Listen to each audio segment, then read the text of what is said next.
차별금지라는 좋은 말로 포장된 차별금지법. 평등법은 과연 더 평등한 세상을 만들 수 있을까요? 아닙니다.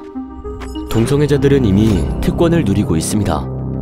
코로나19 사태로 확진자 및 접촉자의 개인정보와 동선이 모두 공개되는 반면, 확진자가 발생한 이태원 게이클럽과 블랙수면방을 이용한 동성애자들은 개인정보와 동선이 공개되지 않는 특권을 누리고 있습니다. 이제 차별금지법이 만들어지면 이들에게는 더 많은 혜택과 특권이 주어지고 일반 국민들에 대한 역차별은 더욱 심해질 것입니다.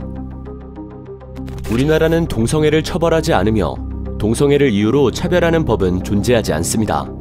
게다가 이미 동성애 차별금지가 포함된 국가인권위원회법도 있습니다. 그럼에도 포괄적 차별금지법을 제정하는 이유는 바로 처벌 때문입니다.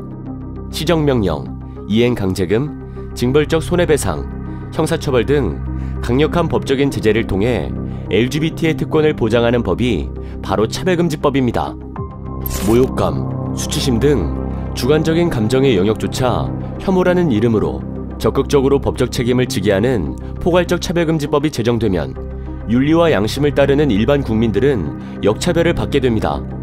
예를 들어 동성애의 보건적 유해성에 대한 사실을 말하거나 동성결혼에 동의하지 않는다는 의견을 표현하면 직장에서 징계를 받거나 차별소송을 당하게 됩니다. 이와 같이 차별금지법은 헌법에서 보장된 일반인들의 신앙과 양심, 학문과 표현의 자유를 침해하고 선량한 국민들을 범법자로 만들어버립니다. 동성애는 타고나는 것이라 어쩔 수 없지 않냐는 세간의 통념과는 달리 동성애는 선천적인 것이 아닙니다.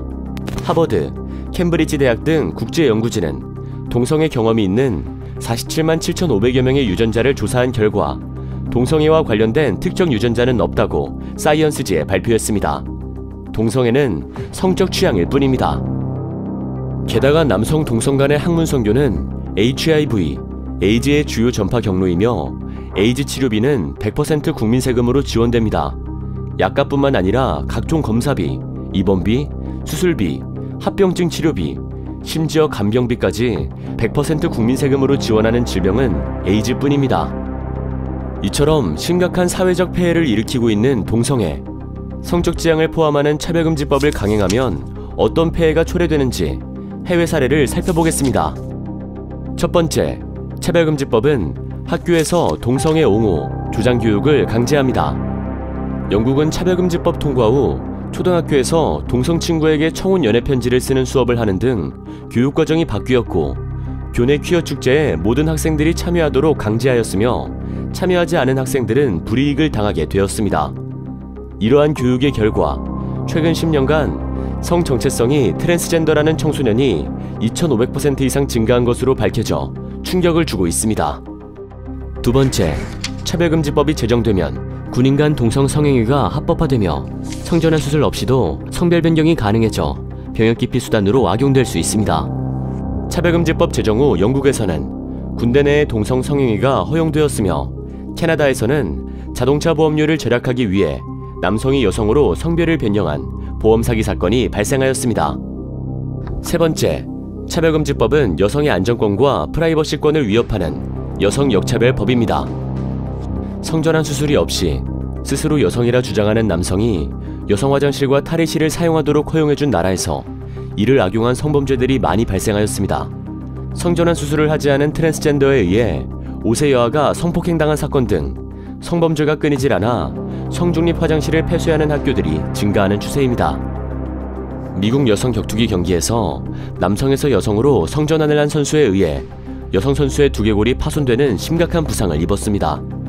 미국 코네티컷주에서는 스스로를 여성이라 주장하는 남성이 여자 청소년 육상 경기에 출전하여 무려 15차례 우승을 독차지하였습니다. 이처럼 진짜 여성 스포츠 선수들이 불이익을 받고 있습니다.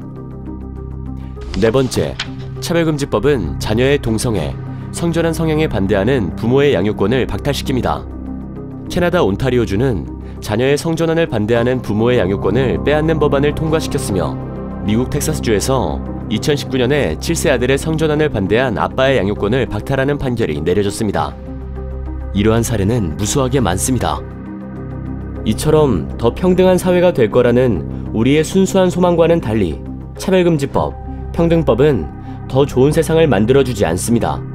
오히려 건전한 윤리의식을 가진 국민들의 자유가 억압당하고 역차별을 당하는 더욱 불평등한 사회를 초래할 뿐입니다. 국민 여러분, 건강한 자유민주주의 사회를 지키기 위해 평등법의 제정을 막아야 합니다. 특권과 역차별, 차별금지법, 스탑!